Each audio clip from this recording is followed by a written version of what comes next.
Hello, I am here now again with you to proceed with the online course of food spoilage and preservation.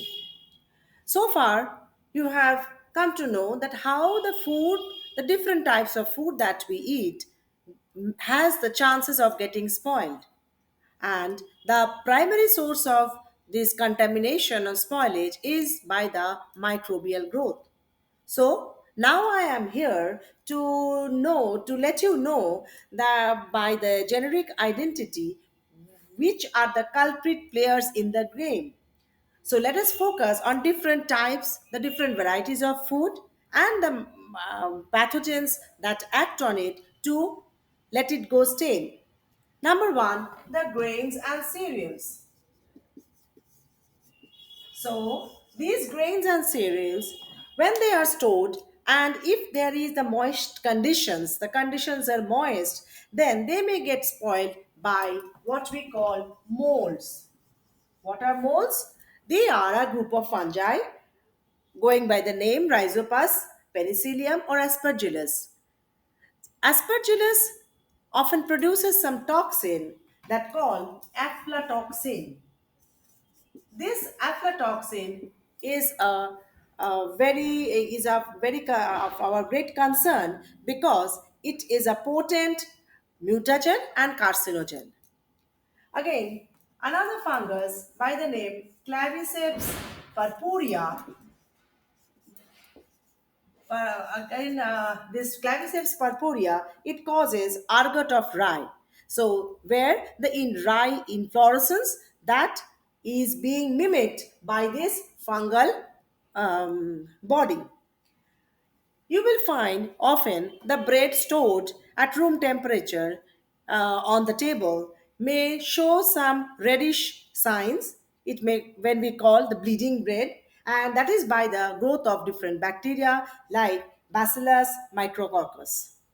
Another group of food like the meat and poultry, that also get spoiled by bacterial genera like Pseudomonas, the Lactobacillus, Leuconostox, etc. So we have to be conscious about the meat that we consume. The fish also can get spoiled by the growth of bacteria like Vibrio cholerae, Clostridium botulinum. We all take milk, which is told to be our complete food, starting from the baby to the old.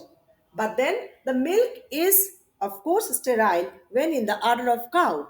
But as it enters the duct, and hence and subsequently in the milking process, the storage process, and the carriers, the milkman that brings the milk, that is during the handling, it gets contaminated by different microbes, be it mostly the bacteria. Some of the diseased animals may carry the bacteria, the mycobacterium, which is a well known bacteria responsible for diseases like tuberculosis. So, all the food that we take in that belongs to different categories from plant origin or animal origin has chances of being exposed to bacteria or fungi, and which cause the unwanted growth, the unwanted flavor to the food, and not only that, make the food dangerous for human consumption, and that may lead to different human diseases. And what we call the food poisoning can also occur, where food poisoning is mainly that is found in the canned food. We know we are very much impressed by the products that we find in different stores, but they are being spoiled due to the bacteria that is already growing within it.